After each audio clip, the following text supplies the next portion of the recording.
It's Mo from Mo Reads It, and today we're talking about Hunting Prince Dracula. We're doing a book talk today. Okay, well, if you guys know, I already read Stalking Jack the Ripper. If you want to see that book talk, it'll be right here. But I'm actually currently in the process of reading the Stalking Jack Ripper series because everyone was talking about this author, and I really want, because she came out with the book Cursed Kingdom, or Kingdom of the Curse. I don't really know what it's called, but anyway, I really wanted to talk about Hunting Prince Dracula today because it was far better than Stalking Jack the Ripper. Far better. Less predictable, better writing, more favorite moments. All the red tabs are favorite moments. And there was more romance between Audrey Rose and Thomas, which I think was following the story properly, because in this story we were really getting to know Audrey Rose and she was really discovering herself, and I like that her romance kind of had a side story. It was more of a side piece story in this novel because it really focused on her growth and journey to discovering who she is, and I really enjoyed that. But for this one, I wanted more romance, and they gave more romance. It is more adorable. It is so cute. I love Audrey Rose and Thomas's chemistry. I do wish they had more chemistry though. But anyway, Hunting Prince Dracula is pretty much about Audrey Rose and Thomas going to this special forensic school in Romania. And while they're there, Audrey Rose is dealing with this PTSD from discovering, spoiler if you haven't read the first book, we're going to spoiler territory, from discovering that her brother Nathaniel is actually Jack the Ripper. And she's going through PTSD about it. She's going through the mourning of his loss. She's going through the trauma of the memories of what he did and how he ended up, and it's just very sad. And she's trying to mourn and learn how to get through the mourning and emotionally heal herself. In this novel, she is in this old school gothic massive castle in pretty much the middle of nowhere, studying with a bunch of guys about forensic science, and she's trying to not just get over her PTSD but also prove to the rest of her colleagues that she is qualified to be here. And honestly, Thomas is just messing it up. He's out here telling the professor that she's fragile. He's out here belittling her in front of her peers, and he's not doing it on purpose. He's trying to show that he cares for her, but he doesn't know how, unfortunately. His intentions were well placed but poorly executed. So she's also maneuvering that, and while they're on their way to Romania, someone is staked through the heart like a vampire on their train. And I am just like, what? We're going into vampire world? And now she must hunt Prince Dracula. It's super interesting how she's hunting Prince Dracula, but in reality, Thomas is Prince Dracula. His line is actually the Romanian Dracula line, which I don't know how to pronounce the word they used in here, but he's pretty much Prince Dracula. And his sister is pretty much Contessa, or whatever it's called. I did give this a 4-star rating. It was really good. I liked it. We also got to see 2 lines. So there's a few lines of power, royal family lines of power in this book, and one of them is actually Thomas's line, and he is Prince Dracula. It's his bloodline that is there. And everyone's wondering, is someone trying to set him up? Is someone trying to kill him? Or are they trying to kill everyone of the Prince Dracula line? And it was so interesting, the theories that they came to foot. So all these bodies pretty much start piling up, and they're drained of blood. And Audrey Rose is trying to figure out, like, how are these bodies showing up literally drained of blood? I thought it was so interesting. So some things I didn't like about the book that I also had an issue with in the first book was that the end of the chapter cliffhangers, I feel like, were meant to be cliffhangery, but they just fell very short of that. The book is predictable. It's not as predictable as the first book, but it's still very much so predictable. It does have better writing than the first book. I feel like this romance is more realistic.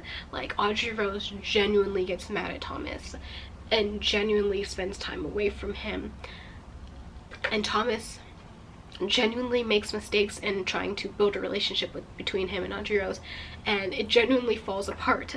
And I feel like that was very accurate to real life. Like, sometimes it's not insta love, like sometimes it's clumsy and messy, but you can still fall in love in the end. I definitely feel like YA Monique would have enjoyed this, but since I'm older now, I feel like I just want more and I expect more, which is one of the reasons why I'm transitioning to, I'm not going to cut out YA completely, like what am I mad, but like I really want to transition more to adult books and new adult books and find like what is my space there that I enjoy. I did find that some of their reactions to information in the book was very odd though. Like, there is a scene in which Audrey Rose finds out that Anastasia, her new friend that she made while coming to this boarding school, the only other woman who was interested in forensic science, has actually been found gruesomely dead, and she was the one who found her gruesomely dead. She was drained of all her blood. Her face was so like scratched up and marred you could barely recognize her. And Audrey Rose took that, I want to say, extraordinarily well for someone who had already lost a brother, experienced trauma, is in this new space with the only ally being Thomas. And I just feel like that's a lot. I feel like she took it way too well, and she should have taken it a bit more deeper than that. Not to mention the fact that she also gained the friend of her maidservant, and Thomas's sister actually came to visit, and she also befriended her. And all these girls are missing at this point in the story. So like, the maidservant, she was reassigned apparently, and now Audrey Rose hasn't heard from her, she hasn't seen from her, and the other maids don't know where she is. So we're all thinking she's dead, or she's the one committing the murders. The other is Thomas's sister. She was like, oh, I'm gonna go on this trip, and now it's starting to sound like she was never gonna go on a trip, and she might either be the murderer or she's been like taken and she's being tortured. And both Thomas and Audrey Rose take this news so lightly. It actually was unrealistic and actually very weird to me. I feel like I would be paranoid if everyone around me was slowly being picked off and I was wondering, am I the next girl to be drained of blood and like destroyed in this gruesome way? But no, I'm just gonna be like chill and like read more and study more and try to figure out like what's hurting them, which I feel like maybe this is our analytical side taking over. Like, she's trying to become more like Thomas and more analytical like she was trying to do in the first book, and it's also helping her overcome her grief, but I still felt like it was kind of unrealistic. I did enjoy that there's these casual reminders of what happened in the first book without fully giving away the plot, and this was super nice because I was able to get casual reminders of the past book. And I love it when authors do this, because sometimes between the gap of reading the first book and the second book, you don't always remember every minute detail that you might need, and you might not always reread the first book when the second book comes out. So I love that she really included this, and she thought of like the timeline between one book coming out and the next book coming out, and the things, the information she would want her readers to be refreshed on. I found that lovely, especially because I forget what characters look like sometimes, and it just gets really awkward because I'm like, what do they look like? Imagination activate. And there was a scene in which Audrey Rose gets locked into her tower, and I'm like, what is this, Rapunzel? And Thomas does not get locked into his room, and this is because Audrey Rose is sneaking out trying to figure out like who's the murderer and get clues and figure out like what's happening to her friends. And this really pisses me off. Like, how dare you lock someone into a room? That is such a fire hazard. What if she needs to escape the murderer that's in her room and you lock her in without even knowing if there's a murderer in her room? Make it make sense. You gotta make it make sense. Characters be better. But that was more like a nitpick for me, because I was like, these people suck. What a jerk. What a jerk to have to live around. I definitely feel like Audrey Rose and Thomas's voice definitely solidified more in the second book, because we already knew who we were, but now in the second book we're getting to know deeper aspects of them. Like, we found out deeper things about Thomas and deeper things about Audrey Rose, and there are things that they learned about each other together which helped the development of their relationship, I believe. One thing that I did know, and I wasn't really surprised about, is that Anastasia was the murderer. I wasn't surprised that she was the murderer at all. Like when she came out of that tub of blood, like all creepy like, I knew it was her. I knew it was her. And I don't know why, because they kept trying to throw off the scent with like, maybe it's her professor, maybe it's one of the classmates, maybe it's this, maybe it's that. But I knew it was Anastasia just because of how marred her face was. I was like, if they can't really tell this is Anastasia, then she's probably the murderer. Especially because the uncle is a forensic scientist. I feel like he would have done something about it, but he was lost to his grief, and I was just like, that's pretty realistic. I can see someone being lost to their grief and not wanting to check or autopsy their family's body. But wow. So in the story, there is this character called Nikolai, and at first you think that he's going to become like the new love interest of Audrey Rose, but instead they just become like enemies, and he thinks he was like evil. She thinks that he's the one who killed his cousin, which was the person who ends up being found at the schoolyard, like in the school town, in the town of the school that resides in, completely dead and drained of blood, and she thinks it's his fault. So he makes these creepy drawings of her as a vampire. Like, that is so odd. And she finds them and she's like, what the heck? I feel like if someone made creepy drawings of me as a vampire, I really wouldn't know, like, should I confront them or should I just stay in the dark about it? Because like, if you already think I'm evil and there's a murderer running loose, you might just get trigger happy and just try to take me out before I can take you out, and I feel like that would be super creepy. So I feel like I'd honestly just keep it to myself, like, which is what Audrey Rose does. She's like, let me just keep that part to myself. She doesn't tell anybody else, and part of me wants her to tell Thomas, like, hey, this guy was drawing creepy pictures of me in his journal that depicts me as like a murderous vampire. And then other part of me is like, maybe he just draws vampire people and that's just his thing. I don't know. But in the end, Nikolai, which is also happens to be a prince, and he has other very notable family line, I don't honestly remember. He's like, he drew her because he wanted to show the villagers what she looked like. That way people would know, like, if they got attacked and they were able to get away, like what she looks like, to be aware for her, to be like wary of her if she came into town. And I found that one so interesting. Like, you drew her as a vampire though. You could have just drawn her as a normal person. The ending was definitely predictable. It reminded me of the ending of Stalking Jack the Ripper. The ending of Stalking Jack the Ripper prepared us for what we're gonna see in Hunting Prince Dracula, and the ending of Hunting Prince Dracula is preparing us for what we're gonna see in Escaping Houdini, book number 3. I do plan on reading Hunting Houdini and the rest of the series. So far I really like it, but I'm still not there to the point where, like, do I feel like I want to reread these books and keep them? I do like them though. So I hope the 2 books sweep me away and make me feel super ooey inside and happy and joyful and mad and sad and emotional, because I want to get deeper into these books. I feel like they have great characters, good character developments, the chemistry is kind of there, and I want to know more.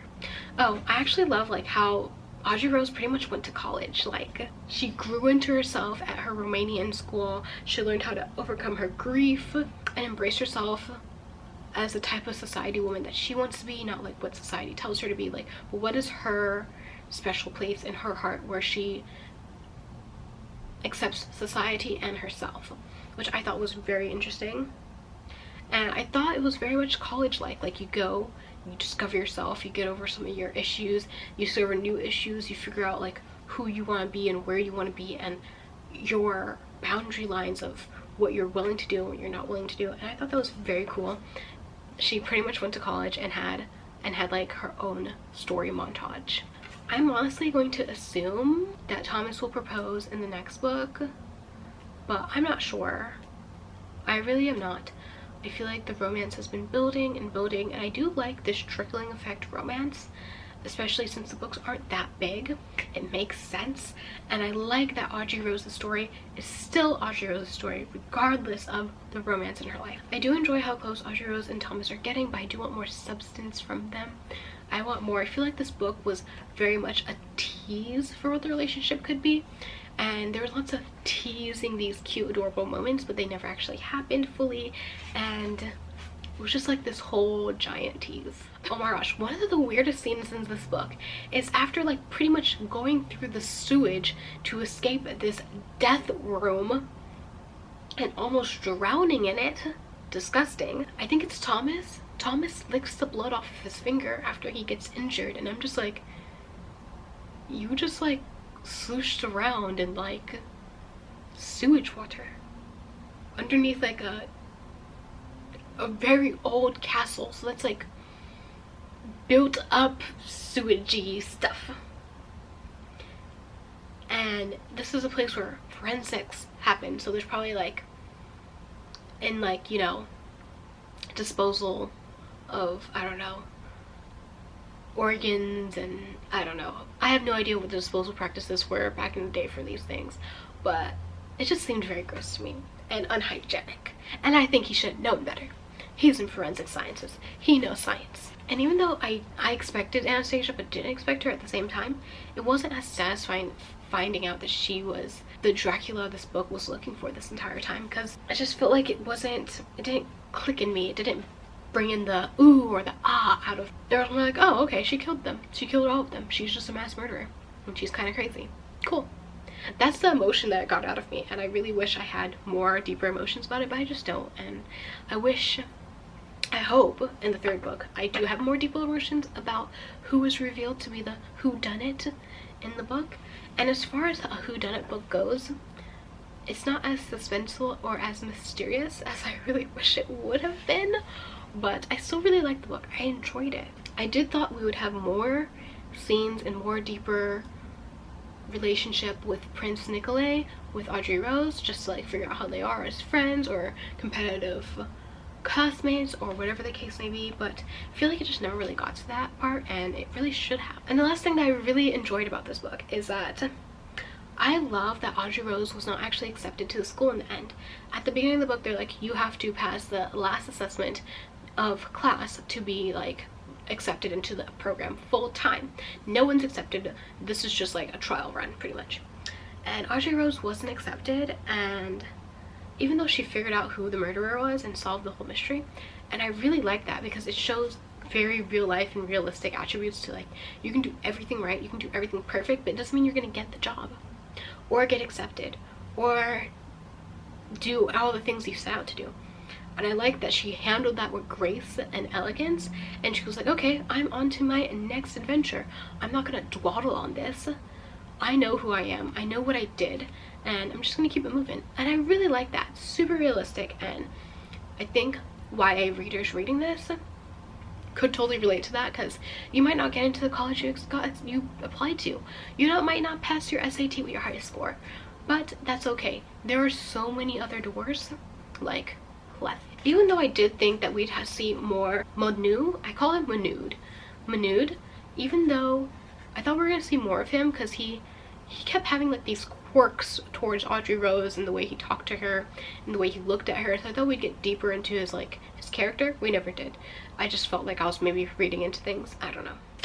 But anyway, those are all the things I thought about